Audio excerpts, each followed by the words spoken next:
요한복음에는 7가지의 표적이 나옵니다. 갈릴리 가나의 혼인잔치에서 물로 포도주를 만드는 그 표적부터 시작해서 이 가버나움에서 왕의 신하의 아들을 보지도 않고 먼 거리에서 치유해 주신 그 표적도 나오고요.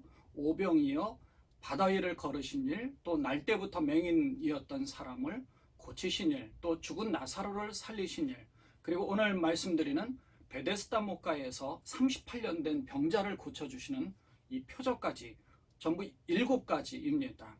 요한복음에 나오는 이 이적을 특별히 표적이라고 표현하는 이유는 요한복음 20장 30절에서 사도 요한이 이 요한복음을 기록하면서 예수님이 행하신 일을 표적이라고 표현했는데, 단순한 치유 사역이 아니라 이렇게 치유하시고 이적을 행하신 그 사건을 통해서 특별한 목적을 가지고 메시지를 주려고 하신 겁니다. 그렇다면 이 베데스다 목가에서 치유해 주신 이 표적을 통해서 무슨 메시지를 주시고 영적인 교훈을 얻을 수 있을까요? 오늘 본문의 말씀은 요한복음 5장 1절부터 9절까지의 말씀입니다. 그 후에 유대인의 명절이 되어 예수께서 예루살렘에 올라가시니라. 예루살렘에 있는 양문 곁에 히브리 말로 베데스다라 하는 못이 있는데, 거기 행각 5이 있고 그 안에 많은 병자, 맹인, 다리 저는 사람, 혈기 많은 사람들이 누워 물의 움직임을 기다리니, 이는 천사가 가끔 못에 내려와 물을 움직이게 하는데, 움직인 후에 먼저 들어가는 자는 어떤 병에 걸렸든지 낫게 되밀어라. 거기 38해 된 병자가 있더라. 예수께서 그 누운 것을 보시고 병이 벌써 오랜된 줄 아시고 이르시되, 내가 낫고자 하느냐? 병자가 대답하되, 주여, 물이 움직일 때에 나를 못에 넣어주는 사람이 없어 내가 가는 동안에 다른 사람이 먼저 내려가나이다. 예수께서 이르시되, 일어나 내 자리를 들고 걸어가라 하시니 그 사람이 곧 나와서 자리를 들고 걸어가니라. 이날은 안식일이니. 아멘. 유대인의 명절이 되어서 예수님이 예루살렘에 올라가셨습니다. 유대인의 명절이라는 것은 유월절이나 초막절과 같은 절기를 말하는데, 6장에서 유월절이 나오는 것으로 보아 아마도 이 유월절을 말하는 것으로 생각됩니다. 그런데 예루살렘에 가신 예수님은 양의 문이라고 불리우는 문 옆에 베데스다라는 연못이 있었는데, 그곳으로 가셔서 38년 된 이 병자를 보시니 아주 오랜 세월 동안 누워있는 것을 아시고 그 병자를 일어날 수 있게 치유해 주신 것입니다. 이곳에는 많은 병자, 맹인, 다리 저는 사람, 혈기 마른 사람들이 모여 있었는데, 그 이유는 이 연못이 가끔 이 물이 잔잔한 호수, 그 하천에 물이 움직이는 아주 희한한 일이 있는 곳입니다. 그런데 사람들이 이 잔잔한 연못이 가끔 물이 움직이는 것을 보고 아마도 하늘의 천사가 이 연못에 내려와서 물을 휘젓는 바람에 물이 움직이는 것이다, 이런 그렇게 생각을 한 거예요. 이런 풍설이 있었던 겁니다. 그래서 맨 먼저 들어가는 사람이 어떤 병에 걸렸든지 다 낫게 된다는 그런 풍설로 인해서 사람들이 많이 그곳에 몰려든 거예요. 혹시나 하는 마음으로 많이들 그곳에 와 있었죠. 여기 38년 된 병자도 마찬가지로 그 희망을 가지고 이곳에 왔는데, 이 병자는 병들어 누워 있었는데 아무도 그 연못이 움직인다고 해도 그곳에 갈 수도 없었습니다. 제대로 걸어 다닐 수도 없는 사람이 연못에 물이 움직인다고 해서 들어갈 수도 없는데 그곳에 간들 무슨 소용이 있었겠습니까? 하지만 혹시나 하는 희망을 가지고 그곳으로 갔던 겁니다. 그런데 그곳에 얼마나 있었는지 모르지만 이 사람은 38년 동안 병들어 있었으니 물이 움직여도 그곳에 들어가 나을 수 있다는 희망은 이미 없어진 지 오래되었을 것입니다. 예수님은 그렇게 오랫동안 병들어 누워있는 이 병자에게 찾아가서 이렇게 물어보십니다. 내가 낫고자 하느냐? 병든 사람이 일어나 건강을 회복하기를 원하는 마음은 당연할 것입니다. 그런데 예수님은 내가 낫기를 원하느냐라고 물어보십니다. 예수님이 이 병자의 병이 오래된 것도 이미 아셨습니다. 예수께서 그 누운 것을 보시고 병이 벌써 오래된 줄 아시고 라고 기록되어져 있죠. 그런데 그렇게 병들어 누워 있는 것이 오래된 줄 이미 아셨으면 당연히 낫기를 바라는 마음으로 그런 마음을 가진 것은 당연한 건데 예수님이 왜 물어보셨을까요?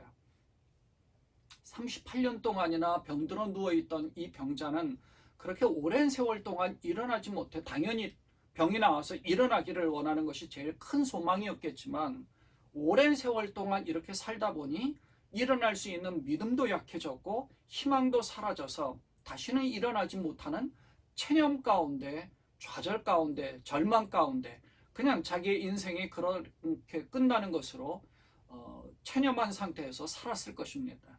7절에 보면 이 병자가 이렇게 대답을 하자. 병자가 대답하되 주여 물이 움직일 때에 나를 못에 넣어주는 사람이 없어 내가 가는 동안에 다른 사람이 먼저 내려가나이다. 자기를 도와줄 사람이 아무도 없고 자기 의지로 가보려고 한다 한들 다른 사람이 먼저 내려가니 어떻게 해볼 도리가 없다고 체념의 말을 한 것이죠. 그런 병자에게 예수님이 물어보신 겁니다. 낫고자 하느냐. 그러니까 그 마음속에 다시금 희망을 불어넣어 주신 거죠. 8절에 보면 예수께서 이르시되 내 자리를 들고 걸어가라 하시니 그 사람이 곧 나와서 자리를 들고 걸어가니라 라고 되어 있습니다. 그러니까 38년 동안 좌절과 낙심 가운데 있었지만 예수님을 통하여 낫고자 하는 잃어버린 희망을 다시금 되새기게 되었고 예수님이 일어나라고 하셨을 때 곧 그 즉시로 곧 나와서 일어났습니다. 예수님의 말씀에는 이러한 권세가 있는 줄 분명히 믿습니다. 예수님의 말씀에는 권세가 있습니다. 예수님의 치유 이적에는 하나님의 역사하심이 있고요. 그 예수님의 마음속에 하나님의 자비하심이 마음속에 있고 예수님도 긍휼히 여기는 마음이 있습니다. 베데스다 못가에는 수많은 병자들이 있었는데 예수님은 그 많은 병자들 가운데 이 38년 된 병자를 찾아오셨습니다. 오랜 세월 절망과 낙심의 마음으로 지냈을 것이고 아무런 희망 없이 하루하루 살아가던 이 병자에게 예수님이 찾아오셔서 하나님의 역사와 자비의 손길, 긍휼히 여기는 마음을 보여주신 것입니다. 예수님은 우리에게도 찾아오십니다. 병들어 누워있다 해도 희망을 잃어버리지 않고 주님을 믿는 믿음 가운데 여호와 라파의 하나님이 치유해 주실 것을 믿는 믿음이 우리에게 있어야 할 것입니다. 그렇다면 사도 요한은 이 38년 된 병자를 치유한 이 표적을 통해서 무엇을 말씀하시고자 하셨을까요? 9절 이후에 저희가 읽지 않았지만 9절에서 그 사람이 곧 나와서 자리를 들고 걸어가니라 라는 이 9절 다음에 이 날은 안식일이니 라는 말을 삽입해 두었습니다. 요한은 의도적으로 이 같은 9절에 이 말을 기록한 것이죠. 그 다음 9절에는 유대인들이 안식일에 병 나은 사람이 자리를 들고 가는 것이 옳지 않다고 율법의 규정을 들어서 비난을 합니다. 그렇게 말하는 유대인들은 이 병자가 아주 오랜 세월 그곳에 있었기 때문에 누구인지 잘 알았을 겁니다. 38년 동안이나 누워 있었던 그 사람이 자리를 들고 일어난 것에 대해 어떻게 일어날 수 있었는지에 대한 의문은 전혀 없습니다. 또 그 병에서 고침받은 것에 대해서 축하하거나 혹은 그분을 더 격려하거나 그런 의도도 전혀 없습니다. 그것에는 관심이 없어요.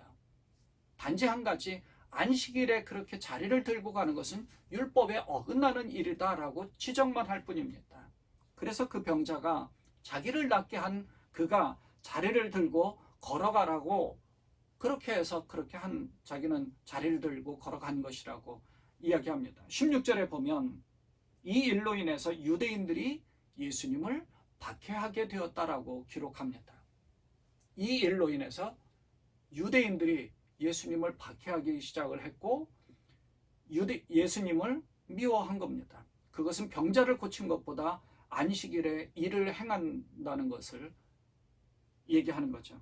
마가복음 2장을 보면 안식일에 예수님이 밀밭 사이로 지나가실 때에 제자들이 길을 내기 위해서 이 밀 이삭을 잘랐습니다. 그러니까 이 바리새인들이 안식일에 이삭을 자르는 일을 했다고 해서 예수님을 비난할 때 예수님이 이렇게 말씀하십니다. 마가복음 2장 27절 이하에 보면 안식일이 사람을 위하여 있는 것이요 사람이 안식일을 위하여 있는 것이 아니니 이러므로 인자는 안식일에도 주인이니라. 핵심은요, 예수님이 안식일의 주인이라는 사실입니다. 예수님은 성전에서 베데스다에서 고쳐준 38년 된 병자를 다시 만났습니다. 그때 예수님이 이렇게 말씀하십니다. 14절에 보라, 내가 나았으니 더 심한 것이 생기지 않게 다시는 죄를 범하지 말라. 누가복음 11장에 보면 더러운 귀신이 쫓겨나갔다가 그 후에 그 집이 청소되었다고 하니까 더 악한 귀신 7을 데리고 들어가서 그 사람의 나중 형편이 이전보다 더 심해졌다는 말씀이 나옵니다. 그 말은 예수님의 치유로 깨끗해졌다면 그 깨끗함으로 죄를 범하지 말고 예수님이 그 마음의 주인이 되어서 말씀으로 채우고 믿음으로 견고해져야 된다는 것을 말씀하는 겁니다. 예수님은 안식일에 이 베데스다 목가에서 38년 된 병자를 고치신 것으로 인해서 유대인들이 예수님을 죽이려고 할 때에 아버지께서 일하시니 나도 일한다라고 말씀하시면서 21절에서는 이렇게 말씀하십니다.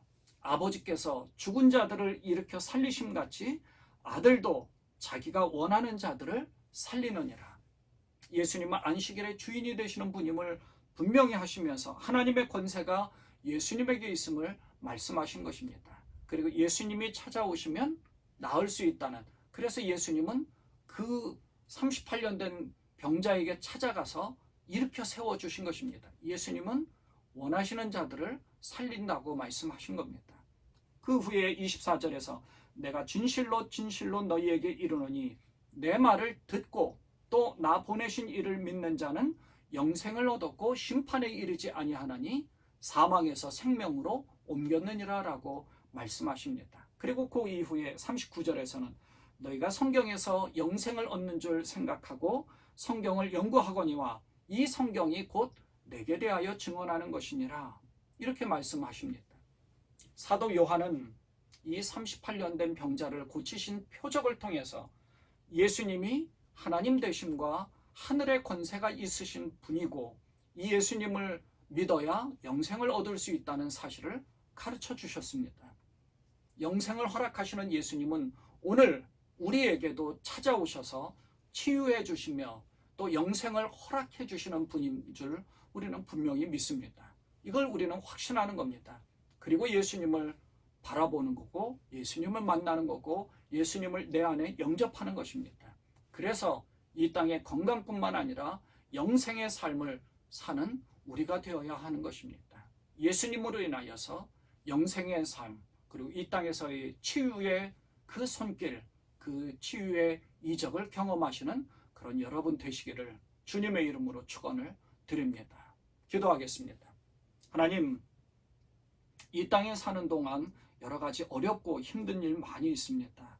특별히 육신적인 나약함으로 인하여, 사고로 인하여, 질병으로 인하여서 참으로 고통을 겪을 수도 있는데 주님께서 38년 된 병자를 치유시키신 것과 같이 찾아오셔서 치유시켜 주옵소서. 여호와 라파의 하나님을 경험할 수 있도록 우리를 인도하여 주옵소서. 뿐만 아니라 우리의 육신적인 병을 치유해 주시는 신유의 은총을 베풀어 주신 뿐만 아니라 영생의 축복을 우리에게 허락하셨사오니 하나님, 우리가 예수님으로 인하여서 그 영생을 누리며 영생의 특권으로 이 땅 가운데 살아가는 우리 모두가 되도록 하나님 축복하여 주옵소서.